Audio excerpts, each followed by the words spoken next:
नमस्कार अंगणवाडी सेविका ताईंनो, तुमचे माझ्या यूट्यूब चॅनलवर म्हणजेच गावाचे शिक्षणघर अंगणवाडी या यूट्यूब चॅनलवर स्वागत आहे। आजपर्यंत आपण प्रधानमंत्री मातृवंदना योजनेचा ऑनलाईन फॉर्म कसा भरायचा ते बघितलं। त्यासाठी आपल्याला आधी ऑफलाईन फॉर्म देखील भरायचा आहे। आपल्या काही अंगणवाडी सेविकांचे शिक्षण हे खूप कमी आहे, म्हणजे काही 5वी 7वी 8वी असं शिक्षण झालेलं आहे जुन्या सेविकांचं। तर त्यांना ऑनलाईन फॉर्म भरण्यासाठी खूप अडचणी येतात। तर त्यासाठी सर्वप्रथम त्यांनी ऑफलाईन फॉर्म भरून घ्यायचा आणि ऑफलाईन फॉर्म कन्फर्म झाल्यानंतरच हा ऑनलाईन फॉर्म हा जसाच्या तसा त्याच्यावर आपल्याला भरायचा आहे। तर मग ऑफलाईन फॉर्म कसा भरायचा आहे आज आपण या व्हिडिओच्या माध्यमातून बघणार आहोत। तर बघा, हा मी आता तुम्हाला ऑफलाईन फॉर्म दाखवलेला आहे। हा माझ्याकडे ऑफलाईन फॉर्म आहे। जसं ऑनलाईन फॉर्म आहे तीच प्रिंट काढून ही ऑफलाईन फॉर्मची आपल्याला भरायची आहे। तर बघा, तिथं वैयक्तिक माहिती भरायची आहे आपल्याला सर्वांना मराठी वाचायला काहीच प्रॉब्लेम नाही आहे। सर्व सेविकांना मराठी वाचायला काहीच अडचणी नाही आहेत। मराठीत फॉर्म दिलेला आहे तो आपल्याला इंग्लिशमध्ये भरायचा असेल तर इंग्लिशमध्येही भरू शकतात, हिंदीमध्ये भरायचा असेल तर हिंदीमध्येही भरू शकतात। तर चला आज आपण ऑफलाईन फॉर्मला सुरुवात करूया। इथे लाभार्थी नोंदणीची वैयक्तिक माहिती दिलेली आहे। केंद्र सरकार, राज्य सरकार आणि सार्वजनिक क्षेत्रात काम करणारे कर्मचारी आहात का? होय किंवा नाही। होय असेल तर होय म्हणायचं, नाही असेल तर नाही म्हणायचं। होय म्हटलं तर फॉर्म पूर्ण ब्लँक होतो, तो फॉर्म तिथे राहत नाही, कारण केंद्र सरकार व राज्य सरकारच्या कर्मचाऱ्यांना ही योजना लागू नाही आहे, हे तुम्हाला मी कालच्या व्हिडिओत सांगितलेले आहे। आपण कोणत्या अपत्यासाठी अर्ज करत आहोत? पहिले अपत्य की दुसरे अपत्य? पहिले अपत्य असेल तर इथे टिक करायची आहे, दुसरे अपत्य असेल तर इथे।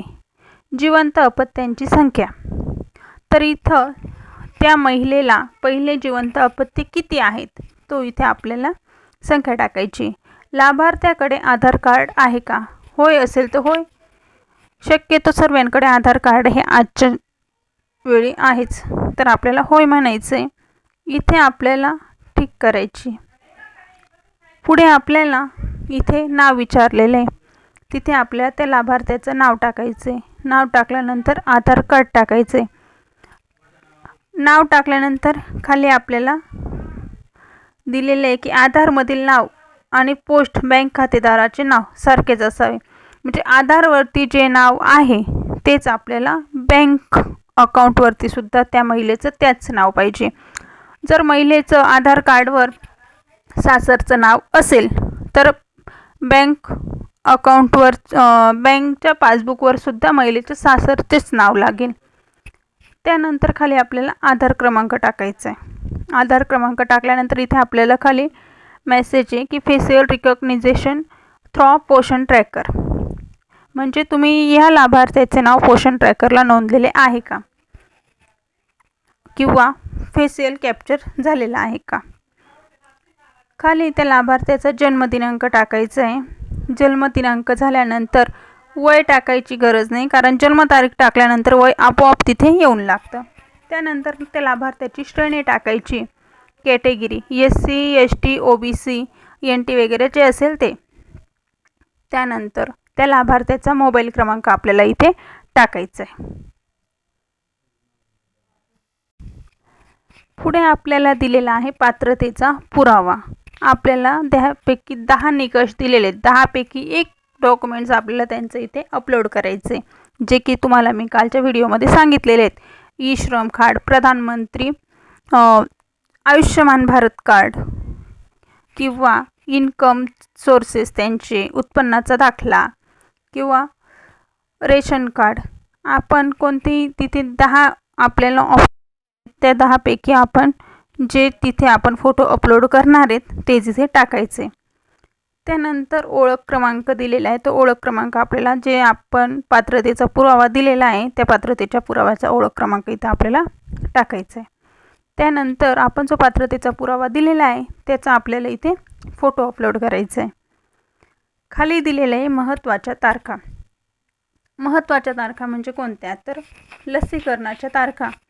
त्या जर आपण गरोदर मातेचं भरत असणार तर गरोदर मातेच्या लसीकरणाचं पुस्तक आपल्याला लागणार आहे, किंवा जर आपण स्तनदा मातेचं भरत असणार तर त्या बाळाचं लसीकरणाच्या तारखा आपल्याला तिथे मेन्शन करायच्या आहेत, म्हणजे तो आपल्याला फोटो अपलोड करायचा आहे.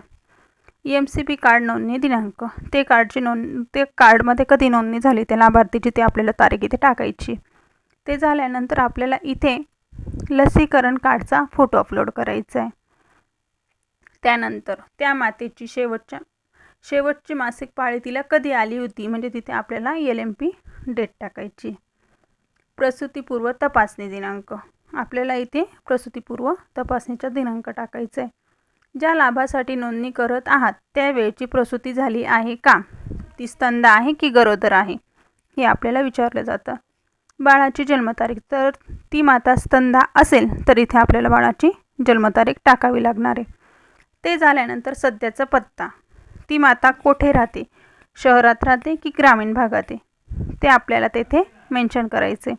त्यानंतर आपल्याला इथे पत्ता टाकायचा आहे, राज्य टाकायचं आहे.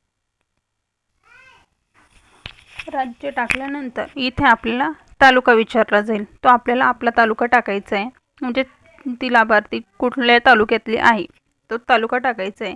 इथे गावाचं नाव टाकायचं आहे. त्यानंतर तिथला पिनकोड टाकायचा आहे.